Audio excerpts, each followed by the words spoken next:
Terungkap kelakuan Janhua Diana ternyata tak cuma penggelapan ijazah, nekat lakukan dua hal ini juga. Pemilik UD Sentosa Sil, Janhua Diana ditetapkan sebagai tersangka dalam kasus penggelapan ijazah karyawan. Kamis, 22 Mei 2025, malam. Tak cuma penggelapan ijazah, terungkap juga ternyata Diana juga nekat melakukan aksi kriminal lainnya, yakni penghilangan dan penipuan. Diketahui, Janhua Diana menyembunyikan 108 ijazah milik mantan karyawannya di rumahnya. Ijazah tersebut telah diserahkan dan disita Polda Jatim. Direktorat Reserse Kriminal Umum, Dirreskrimum, Polda Jatim akhirnya menetapkan pemilik Sentosa Sil, Janhua Diana sebagai tersangka kasus penggelapan ijazah pada Kamis, 22 Mei 2025. Status yang bersangkutan sudah hari ini dilakukan secara perkara, menaikkan penyidikan dan menetapkan tersangka, kata Wadirkrimum Polda Jatim, AKBP Suryono di Polda Jatim, Kamis, 22 Mei 2025, melansir dari Kompas.com.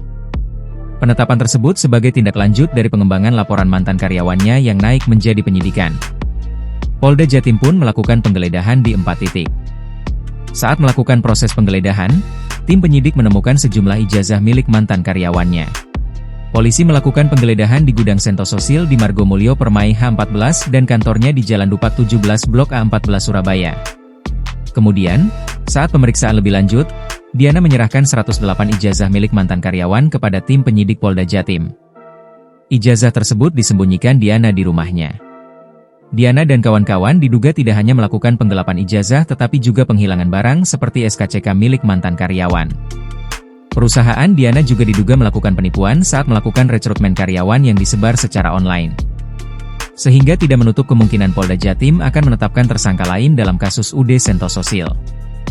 Polda Jatim juga telah memeriksa 23 saksi dalam kasus ini dan melakukan penggeledahan di 4 titik termasuk gudang UD Sentosa Sil dan kediaman Diana.